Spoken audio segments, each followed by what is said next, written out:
Folks, Ken Hovind here and the crew at Dinosaur Adventure Land, January 11th, 2023. I believe this is my neighbor Belinda Bourne's birthday. I grew up with her, living next. She had a bunch of horses, her dad did. And hi, Belinda, if that's you, happy birthday. Come visit Dinosaur Adventure Land. I think January 11th was hers. Mine was January 15th. Tonight, Whackin' Atheist Wednesday with Neil deGrasse Tyson. Yay. So we have all kinds of Whackin' Atheist Wednesday characters lined up. It's going to take forever to get through this list. So, Neil, welcome to the podcast. Okay. Randall, our tech guy, has the sweetest dog at the camp. She has 7 puppies. They're ready to go to a good home. There you go. Put them in here. They are part Rottweiler, part hound dog, and part Labrador, and very friendly. Get the screen down, Randall. Randall, there you go. Okay, Lydia, you got the friendliest one, right? Yeah. We want to get rid of them. Any donation, any amount, a penny minimum. Okay? There you go, guys. Where's yours, Lydia? You got it? You going to bring it up?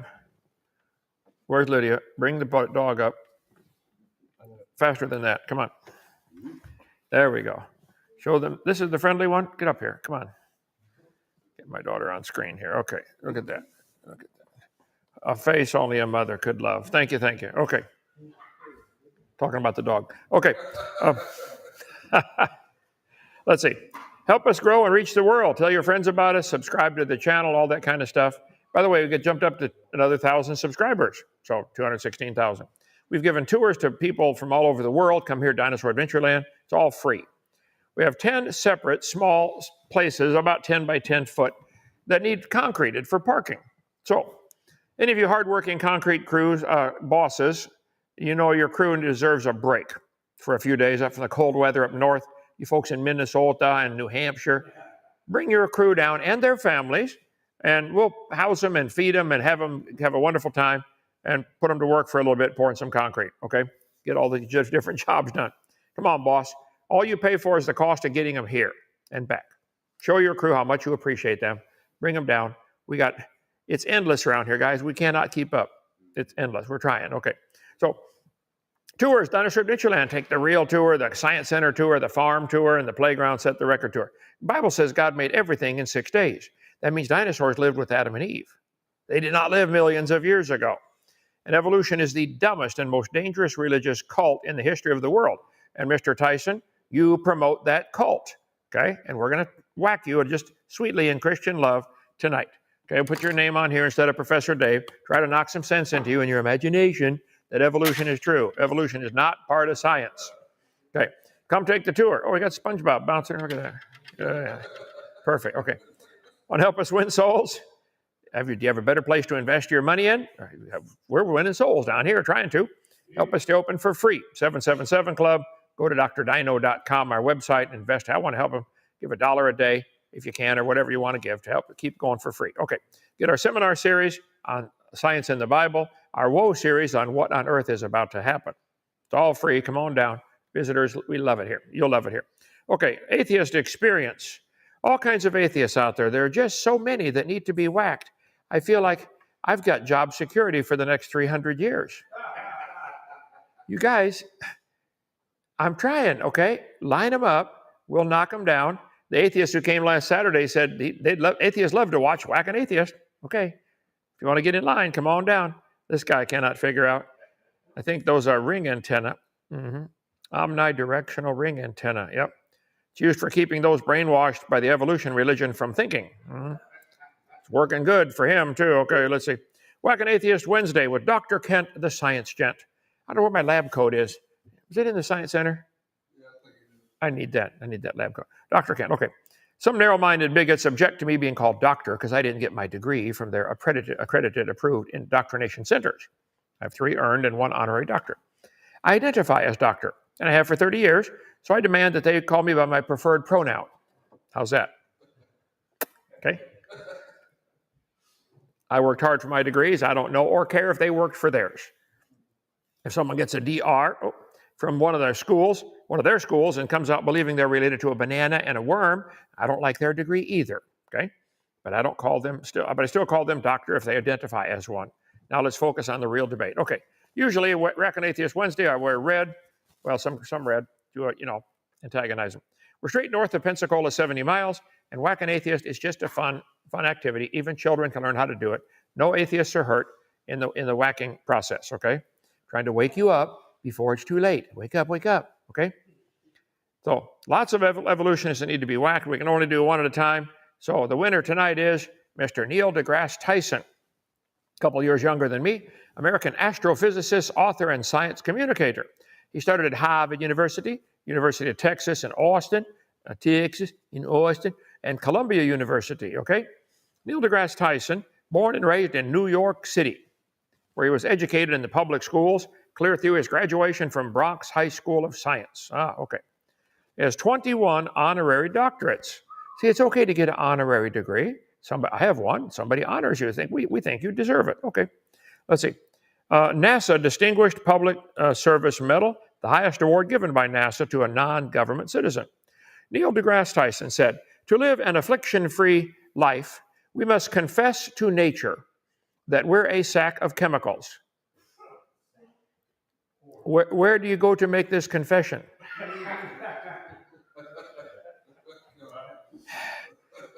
Occasionally or frequently in need of help from other chemicals to live our fullest life. Okay. A scientist's entire mission in life is to discover features of nature that are true, even when they conflict with your own philosophies. Well, Neil, we're going to show you one tonight that conflicts with your philosophy, okay?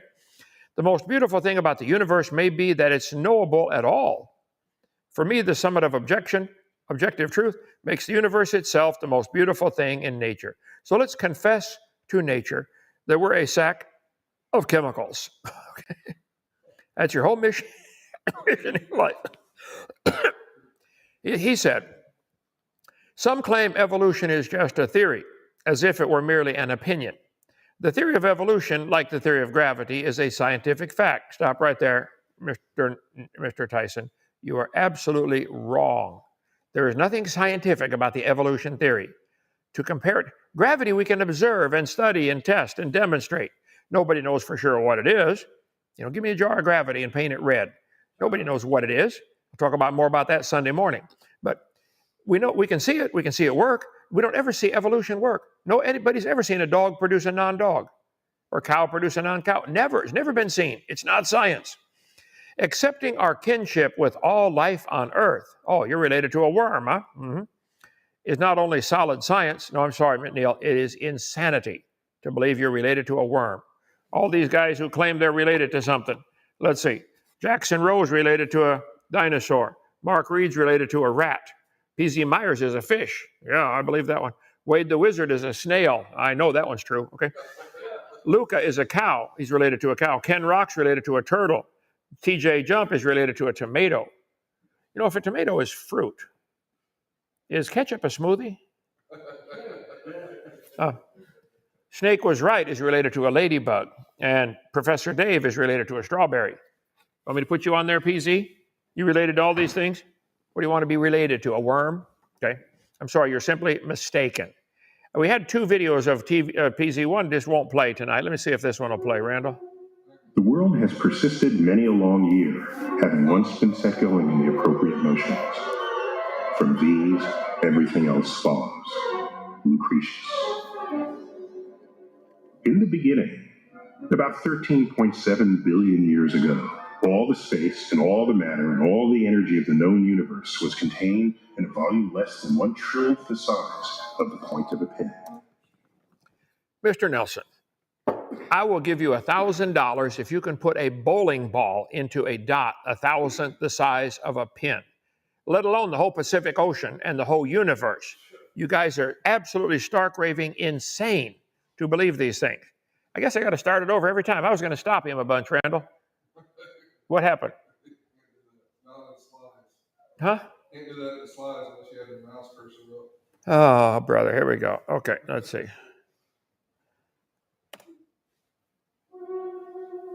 The world has persisted many a long year, having once been set going in the appropriate motions. From these, everything else follows. Lucretius. In the beginning, about 13.7 billion years ago, all the space and all the matter and all the energy of the known universe was contained in a volume less than 1/trillionth the size of the point of a pin.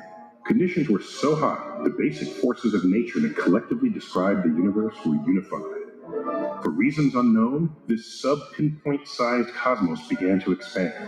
When the universe was a piping hot 10 to the 30th degrees and a youthful 10 to the minus 43 seconds old, before which all of our theories of matter and space break down and have no meaning.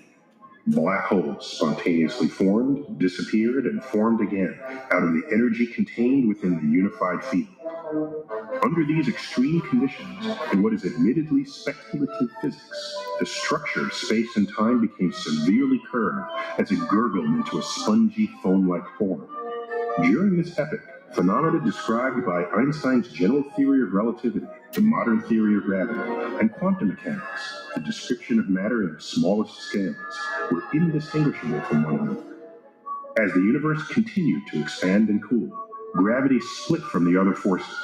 Quickly thereafter, the strong nuclear force and the electroweak force split from each other, which was accompanied by an enormous release of stored energy that induced a rapid 30 power of 10 increase in the size of the universe. The rapid expansion of the universe, known as the epoch of inflation, stretched and smoothed out the cosmic distribution of matter and energy so that any regional variation in density became less than 1 part in 100,000. Continuing onward with what is now laboratory-confirmed physics, the universe was hot enough for photons to spontaneously convert their energy into matter-antimatter particle pairs, which immediately thereafter annihilated each other, returning their energy back to the photons. For reasons unknown, this symmetry between matter and antimatter had been broken, which led to a slight excess of matter over antimatter. For every billion antimatter particles, a billion plus one matter particles were born. This asymmetry was small, but really, really important for the future evolution of the universe. As the universe continued to cool, the electroweak force split into the electromagnetic force and the weak nuclear force, completing the 4 distinct and familiar forces of nature. While the energy of the photon bath continued to drop, pairs of matter-antimatter particles could no longer be created spontaneously from the available photons. All remaining pairs of matter-antimatter particles swiftly annihilated, leaving behind a universe with 1 particle of ordinary matter for every billion photons, and no antimatter. Had this matter over antimatter asymmetry not emerged, the expanding universe would forever be composed of light and nothing else, not even astrophysicists. Over a roughly 3-minute period, protons and neutrons assembled from the annihilation to become the simplest atomic nuclei. Meanwhile, free-roving electrons thoroughly scattered the photons to and fro, creating an opaque soup of matter and energy. When the universe cooled below a few thousand degrees Kelvin, about the temperature of fireplace embers, the loose electrons moved slowly enough to get snatched from the soup by the roving nuclei to make completed atoms of hydrogen, helium, and lithium, the 3 lightest elements. The universe is now, for the first time, transparent to visible light, and these free-flying photons are visible today as the cosmic microwave background. Over the first billion years, the universe continued to expand and cool as matter gravitated into these massive concentrations we call galaxies. Between 50 and 100 billion of them formed, each containing hundreds of billions of stars that undergo thermonuclear fusion in their cores. Those stars with more than about 10 times the mass of the Sun achieved sufficient pressure and temperature in their cores to manufacture dozens of elements heavier than hydrogen, including elements that compose the planets and life upon them. These elements would be embarrassingly useless were they to remain locked inside the star. But high-mass stars fortuitously explode, scattering their chemically enriched guts throughout the galaxy. After 7 or 8 billion years of such enrichment, an undistinguished star was born in an undistinguished region of an undistinguished galaxy in an undistinguished part of the universe, the outskirts of the Virgo supercluster.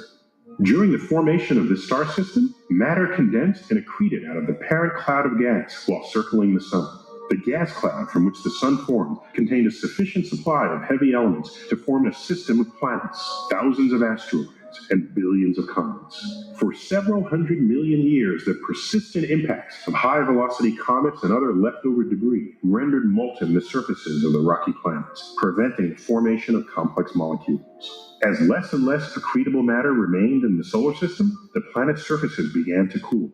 The one we call Earth formed in a zone around the Sun where oceans remain largely liquid in form. Had Earth been much closer to the Sun, the oceans would have vaporized, Had Earth been much farther, the oceans would have frozen. In either case, life as we know it would not have evolved. Within the chemically rich liquid oceans, by a mechanism unknown, there emerged simple anaerobic bacteria that unwittingly transformed Earth's carbon dioxide-rich atmosphere into one with sufficient oxygen to allow aerobic organisms to emerge and dominate the oceans and land. These same oxygen atoms, normally found in pairs, O2, also combined in threes to form ozone, O3, in the upper atmosphere that protects Earth's surface from most of the sun's molecule-hostile ultraviolet photons. The remarkable diversity of life on Earth, and we presume elsewhere in the universe, is owed to the cosmic abundance of carbon and the countless number of molecules, simple and complex, made from it. How can you argue when there are more varieties of carbon-based molecules than all other molecules combined? That's enough before I puke. Okay, okay.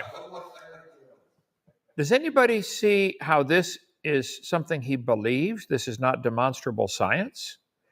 All of this is a religious belief, Neil. Let's see, 25 things science got totally wrong. All you got to do is Google, times science was wrong. All for the last few thousand years, they've been wrong on a bunch of things. They used to teach the four physicians and scientists of antiquity taught the body was made of 4 different humors. They used to teach the miasma theory, that the idea that miasma, bad air, is responsible for disease. Oh, you breathe some bad air and now you're sick. They used to teach the Earth is the center of the universe. Geocentric theory. Not true.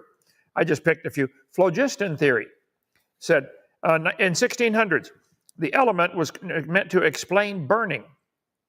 It was believed humans didn't breathe to get oxygen, they breathed to get rid of the phlogiston so they wouldn't burst into flames. Brilliant, okay? Phrenology is the idea that if you feel their skull and you feel bumps on it, you can tell something about the person from the bumps on their head. Yeah, like maybe they had a car wreck or bicycle wreck, or wife beat them over the head with a frying pan or something. Yeah, okay. Let's see. Telogeny is the idea that offspring could inherit traits from previous mates of their mother. So if the mother had a previous mate before this kid was born, they might inherit traits from that one. Hitler used that to wipe out a lot of people. Said, you don't have pure genes, okay? Apes, the smartest non-human animal. Let's see. According to recent research at National Pornographic, birds are quite intelligent. In fact, some studies have shown them to be even smarter than apes. Who'd have thunk it? Let's see. Alchemy. Sir Isaac Newton made massive contributions to physics, but he remained convinced that he could convert base metals into gold.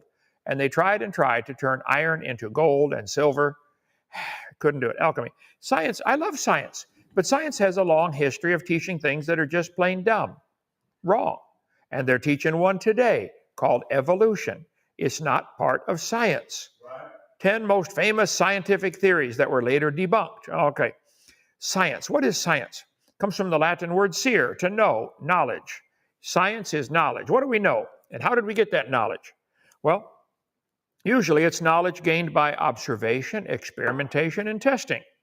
Any system of knowledge that is concerned with the physical world and its phenomena that entails unbiased observations and systematic experimentation. Okay. From Encyclopedia Britannica. Science, knowledge gained from using observations and experiments. Okay. What has anybody ever observed an animal produce anything that's different than its own kind? Has any farmer ever seen a cow produce a non-cow? Or a mosquito produce a non-mosquito? Has anybody ever, are there any experiments to do this? There's no observation, there's no experimentation. It's not science. Evolution is a belief, it's a religion.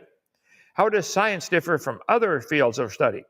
Science is knowledge gained from using observations and experiments to describe the world around us. Now look, we love science at Dinosaur Adventure Land, but science has a long history of getting things wrong. Evolution is not part of science, it's a religion. Mr. Nelson goes on to say, origins, 14 billion years of cosmic evolution. Neil deGrasse Tyson. Whoa, okay. Now, you atheists like to pick on me and say when I talk about the 6 different meanings of evolution, that the first 4 are not part of it. Oh, yes, they are. Neil deGrasse Tyson said cosmic evolution is essential. That's the origin of time, space, matter. Where did time come from? Where did matter come from? Where did space come from? You think all the energy and all the matter was in that dot a trillionth the size of the point of a pen. You are certifiably insane to believe such a thing. Who taught you that? Get your money back. Then you have to have these elements, like Tyson said, the chemicals have to evolve. And he thinks in this soup, the lithium and hydrogen, helium, and lithium produced all the other elements. No, you can't fuse past iron, but this is just pure imagination that it happened. This isn't science. We don't see this happen. Then you have to have stellar and planetary evolution. The way he described it, Earth just happened to form in the Goldilocks zone. Not too hot, not too cold. Just right, Goldilocks. Okay. Then you have to have organic evolution. Life has to get started somehow. How did that happen, Mr. Tyson? I would like to hear that. Then you have to have macroevolution, changing from one kind to another. Nobody ever sees that. The first 5 definitions of the word evolution are purely religious. Microevolution is a lousy word. We shouldn't use it, but they do. What they mean is there's variations within the kinds. I agree. That happens. Okay? Neil goes on to say, our true origins are not just human or even terrestrial, but cosmic. Oh, we came from the cosmos. I see. Okay. Drawing on recent scientific breakthroughs and current cross-pollination among geology, biology, astrophysics, and cosmology, Origins explains the soul-stirring leaps. Do we have a soul, Mr. Nelson? In our understanding of the cosmos, Neil deGrasse Tyson responds. Let's see. Neil sent me the note produced below the line, which he intended to post as a comment. Okay, so there's the line at the top. Neil said, I'm impressed by the energy invested in this thread. Thanks for everyone's interest in my few comments on God and spirituality. I'd like to offer some observations on them. My total output on God and spirituality sums up to less than 1% of all that I have delivered in speeches and written in books. Although you would not know this given how heavily the 1% has been lifted to YouTube and viewed by the interested public.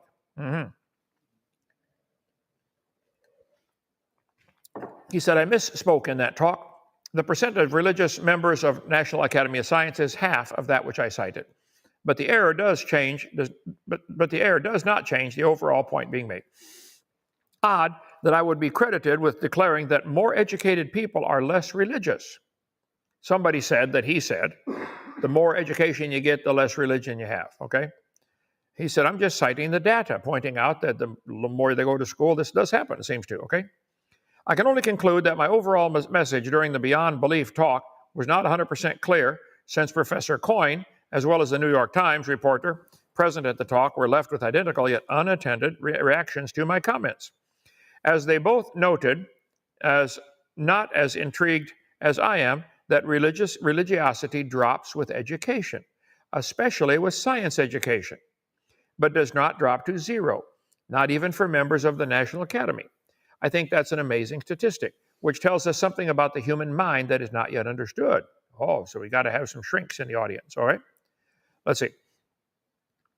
To get my strident atheist colleagues to lighten up on the public, since 40% of our scientific brethren pray to a personal God. See, here's the whole problem. Neil is convinced evolution is part of science. And he thinks you have to include it together. No, separate evolution from science, and science is wonderful. Nothing wrong with science. What do we know? We know cows produce cows. We know that. We do not know that cows and bananas are related. That is not science. Let's see. As long as religiosity is not zero for scientists, to assume that science education of the masses would somehow rid the world of religious thinking is false expectation. When I say I don't care if people are religious, but that I care that religious philosophies stay out of the classroom. Okay, Neil, then get evolution out of the classroom. Evolution is a religious philosophy. It is not science. Stop pretending. Nobody knows that a cow and a banana are related. You believe that, but it's not science. He said, I'm alerting the listener of how I choose to invest my time and energy. To fight for the rights of women within religions, for example, does not require the community of scientists to participate the same way that fighting to preserve science curriculum does. That's a code word for We have to guard evolution to make sure nobody gets it out. That's why they really hate my DVD number 4, Lies in the Textbooks, where I talk about all the lies that are used to teach the evolution theory. Randall, they can get all my DVDs on thumb drive for $100, right? Yeah. And so order that on drdino.com, plug it in someplace, and something should work, right?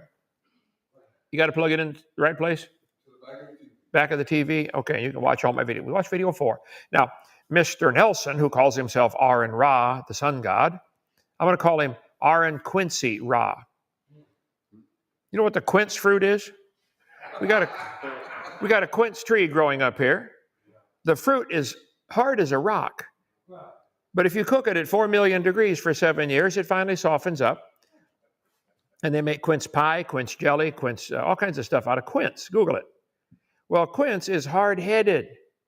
Mr. Aaron Quincy Ra believes that evolution is part of science, and it's not. And Mr. Neil deGrasse Tyson believes evolution is part of science. It's not. There's nothing scientific about it. Nobody ever observes any of this. Well, Mr. Nelson, Mr. Quincy Nelson, he did a whole series supposedly debunking my 40 lies in the textbooks. He's crazy on each one of them. I haven't had time to, there's just too many atheists to whack. I'm trying, okay? Come visit Dinosaur Adventure Land. Sit right here and tell me what's the best one you think I lied about. I'll handle that one, okay? Let's see. So Mr. Neil deGrasse Tyson wants to preserve the science curriculum. That's code word for guard our religion from the heretics. Okay. Let's see. I've simply chosen my battles there. And even then, it's less than 1% of my energy and time. Okay, Mr. Neil, if you want to preserve science curriculum, then help me get the lies out of the textbooks. The textbooks are still teaching the embryo has gill slits. Mr. Tyson, you know that was proven wrong in 1874. You think it's time to get that out of the textbook? The baby growing in the mother does not have gill slits. Do you think that should be left in the textbook? Do you think it should be left in the textbook that the whale has a vestigial pelvis? That was proven wrong 80 or 90 or 100 years ago. Those bones in the whale's abdomen are part of his reproductive system. It has nothing to do with walking on land. It has to do with making baby whales. Are you going to help me get that one out, Mr. Tyson? Are you really concerned about science curriculum being accurate? You want religious philosophies out of the science classroom? Yay, good goal. Then help me get evolution out, okay? Let's see. Most of the American public does indeed embrace science as a way of knowing. I agree. I like it. Science is more than evolution, of course. Stop right there. You see how he slips this in? Evolution isn't part of science. Evolution is a religious belief. Stop calling it science. Engineering, that's wonderful. Medicine, that's great. Chemistry, physics, I like all those. It's the R&D for every tech company. I agree. Not evolution. Evolution is nothing.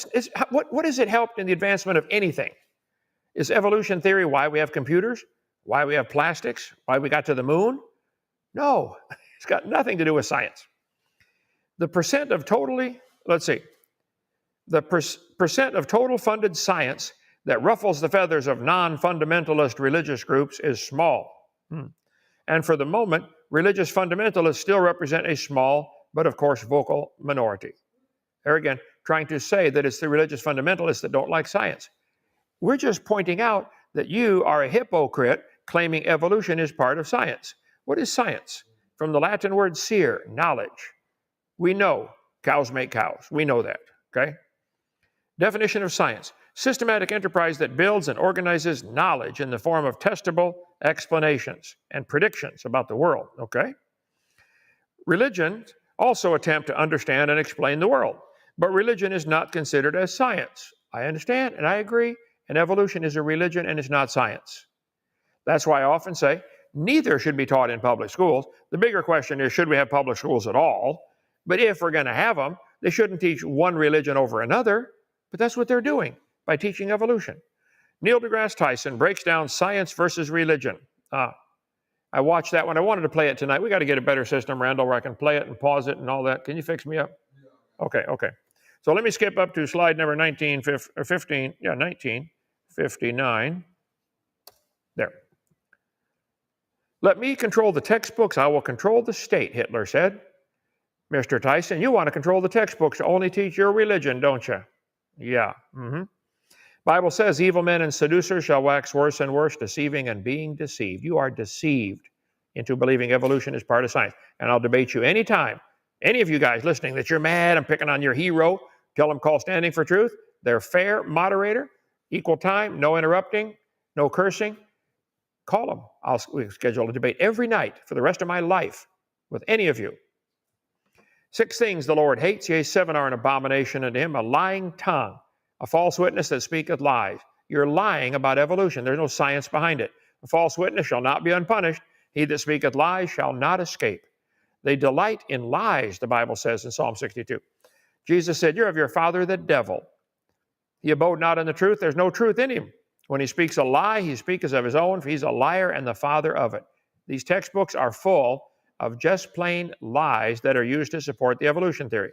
Oh, Professor Simon Dan he said Kent Hovind is wrong about his science. Oh no, Dan, come on. Why haven't you called Standing for Truth, Dan?